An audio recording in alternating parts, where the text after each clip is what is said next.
Assalamualaikum and welcome to my channel Coding in CPP.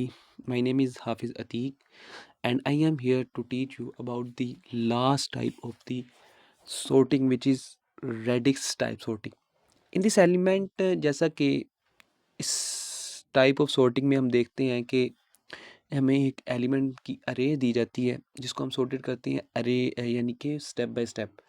मगर इसमें होता क्या है कि हम पहले एलिमेंट को अरेंज करते हैं वंस प्लेस के हिसाब से, यानी कि वंस प्लेस में वंस पहले आ रहा है तो उस एलिमेंट्स को खा वो यानी कि जितना भी बड़ा एलिमेंट है उसमें अगर वन एलिमेंट यानी कि वंस प्लेस में जो छोटी रकम पहले आ रही है, यानी कि हमारे पास 5 एलिमेंट है, उसमें हमारे पास जो वंस प्लेस पे वैल्यू आ रही है वो आती है 1 2 3 4 5।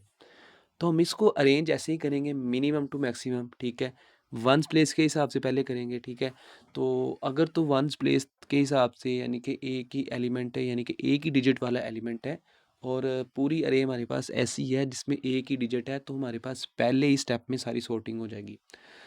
तो अगर हम देखते हैं कि नहीं, हमारे पास वंस की value, ones unit place value को हम या वंस प्लेस वैल्यू को सॉर्ट करके हमारे पास अभी पूरी अरे सॉर्ट नहीं हुई, तो हम फिर उसको टेंस प्लेस वैल्यू पे चले जाएंगे। यही यहाँ पर लिखा गया है, in this element are sorted step by step from ones to tens to hundreds, means that not the whole element is sorted at a time, therefore single digits are sorted first ones place, then tens place and at the end hundreds place। तो यहाँ पर हमारे पास जो list दी गई है वो है 5 7 11 2 और 6। तो यूनिट प्लेस सॉर्टिंग सबसे पहले करेंगे, या वंस प्लेस सॉर्टिंग भी से कहते हैं। तो देखते हैं हमारे पास 5 में 5 है यूनिट प्लेस, 7 में 7 है यूनिट प्लेस, 11 में 1 है यूनिट प्लेस और 2 में 2 है यूनिट प्लेस, 6 में 6 है।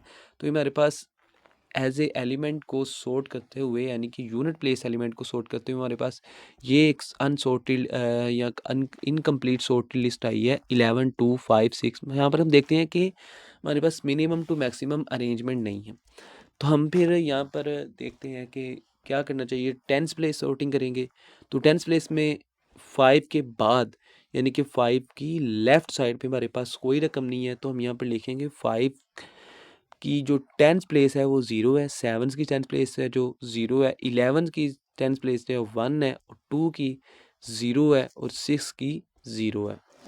तो यहाँ पर हमारे पास जो 0 0 वाले एलिमेंट हैं वो पहले आ जाएंगे, जैसा कि टेंथ प्लेस में जो 0 0 वैल्यू आई है वो पहले आ गई, 2 5 6 7 11 और हमारे पास इस तरह लिस्ट सॉर्ट हो चुकी है। सबसे पहले हम यूनिट प्लेस को करेंगे, फिर टेंस प्लेस को करेंगे और फिर इस हिसाब से हम करेंगे हंड्रेड्स प्लेस को, अगर हमारे पास 100 प्लेस वैल्यू आती है।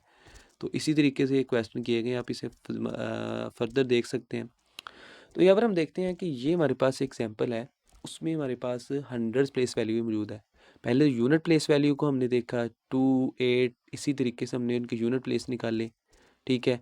और उनकी हमारे पास आ गई एग्जांपल, उसकी हमारे पास सॉर्टेड अनसॉर्टेड लिस्ट आ गई, या सॉर्टेड लिस्ट कह सकते हैं, इनकम्प्लीट सॉर्टेड लिस्ट आ गई। और टेंस प्लेस को देखना है, फिर उसके बाद उसके हिसाब से सॉर्टिंग करनी है, फिर एंड पे देखना है हंड्रेड्स प्लेस के हिसाब से, तो इसके हिसाब से हमारे पास सॉर्टिंग हो जाएगी। So this is all about the sorting and the types of sorting. So we will meet in next video about the coding of the sorting in C++. Take care and Allah Hafiz.